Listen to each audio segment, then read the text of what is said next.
തെരഞ്ഞെടുപ്പിന് നിമിഷങ്ങൾക്ക് മുൻപ് ഒരു വലിയ ട്വിസ്റ്റാണ് ബീഹാറിൽ സംഭവിച്ചിരിക്കുന്നത്. ഇങ്ങനെയൊരു നീക്കം ഇന്ത്യൻ രാഷ്ട്രീയത്തിൽ തന്നെ അപൂർവമായിരിക്കും. തെരഞ്ഞെടുപ്പിന് മിനിറ്റുകൾ ബാക്കി നിൽക്കവെയായിരുന്നു BJP MLA രാജിവെച്ച ഇന്ത്യ സഖ്യത്തിൽ ചേർന്നത്. ബീഹാറിൽ 2 ഘട്ടങ്ങളിലായിട്ട് നടക്കുന്ന നിയമസഭാ തെരഞ്ഞെടുപ്പിന് തൊട്ടു മുൻപേ പിർപൈന്തി MLA ആയ ലാലൻ കുമാർ ആയിരുന്നു BJP വിട്ട് RJDയിൽ ചേർന്നത്. ഭഗൽപൂർ ജില്ലയിലെ സംവരണ പട്ടികജാതി സീറ്റായ പിർപൈന്തി നിയമസഭാ മണ്ഡലത്തിൽ നിന്നുമുള്ള MLA ആയിരുന്നു ലാലൻ കുമാർ. നിയമസഭാ തെരഞ്ഞെടുപ്പിന്റെ ആദ്യഘട്ടത്തിന് ഒരു ദിവസം മാത്രം ശേഷിക്കവേ കുമാർ പാർട്ടി വിട്ടത് BJPക്ക് വലിയ തിരിച്ചടി ഉണ്ടാക്കിയിരിക്കുകയാണ്. 2020 നിയമസഭാ തെരഞ്ഞെടുപ്പിൽ BJP ടിക്കറ്റിൽ കുമാർ വിജയം ഉറപ്പാക്കിയതാണ്.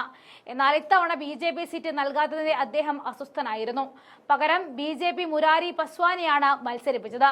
പ്രതിപക്ഷമായ RJDയിൽ ചേർന്നതിന് ശേഷം ലാലൻ കുമാർ ബീഹാർ പ്രതിപക്ഷ നേതാവ് തേജസ്വി യാദവിനെയും മുൻ മുഖ്യമന്ത്രി റാബ്രി ദേവിയെയും കണ്ടു. രാഷ്ട്രീയ ജനതാദളിന്റെ സംഘം വളർന്നുകൊണ്ടേയിരിക്കട്ടെ, ഇന്നു മുതൽ ഞാനും അതിൽ ചേർന്നു. ബീഹാറിനെ തേജസ്വിക്ക് സമർപ്പിച്ചിരിക്കുന്ന ഒരു സംസ്ഥാനമാക്കണമെന്നും നാം എല്ലാവരും ഒന്നിച്ചു നിന്ന് ചെയ്യാൻ ദൃഢനിശ്ചയം ചെയ്തിട്ടുണ്ടെന്നും തേജസ്വിയാണ് വർത്തമാനവും തേജസ്വിയാണ് ഭാവിയും ജയ് ഭീം എന്ന് ലാലൻ കുമാർ തന്റെ ഫേസ്ബുക്ക് പേജിൽ കുറിച്ചിരുന്നു. BJPയുടെ ലോബിയിങ് കാരണം നിലവിലെ MLA ശ്രീ ലാലൻ പസ്വാൻ ഇന്ന് BJP വിട്ട് RJD കുടുംബത്തിൽ ചേർന്നു എന്നാണ് RJD Xൽ പോസ്റ്റ് ചെയ്തത്. പിർപൈന്തിൽ BJPയുടെ മുരാരി പസ്വാനും RJDയുടെ രാംവിലാസ് പസ്വാനും തമ്മിലുള്ള മത്സരം നടക്കുകയാണ്. അതേസമയം ജൻസ്വരജ് പാർട്ടി ഘനശ്യാം ദാസിനെ സ്ഥാനാർത്ഥിയാക്കിയിട്ടുണ്ട്.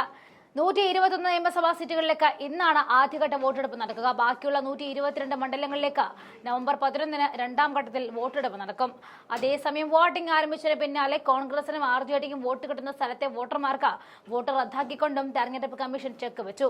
ഒരു മാസം നീണ്ട കാർഡടച്ച പ്രചാരണം ആനുകൂലമാക്കുക എന്ന പ്രതീക്ഷയിലാണ് മുന്നണികളുള്ളത്. വികസന പ്രവർത്തനങ്ങൾ, അടിസ്ഥാന സൗകര്യങ്ങളിലെ പുരോഗതി, ഭരണ തുടർച്ച എന്നിവയ്ക്ക് NDA ഊന്നൽ നൽകിയപ്പോൾ തൊഴിലവസരങ്ങൾ സൃഷ്ടിക്കുന്നതും സാമ്പത്തിക ആശ്വാസവും വോട്ടുകളുടെയും പ്രധാന വിഷയവാക്യായിരുന്നു മഹാസഖ്യത്തിന്റെ പ്രചാരണം. തേജ് പ്രതാപ് യാദവ്, മിതാലി താക്കൂർ ഉൾപ്പെടെയുള്ളവരാണ് ആദ്യഘട്ട മത്സരത്തിലെ പ്രധാന താരനിര. ആദ്യഘട്ട മണ്ഡലങ്ങളിൽ പരമാവധി സീറ്റ് ഉറപ്പിക്കാനാണ് മുന്നണികളുടെ ശ്രമം.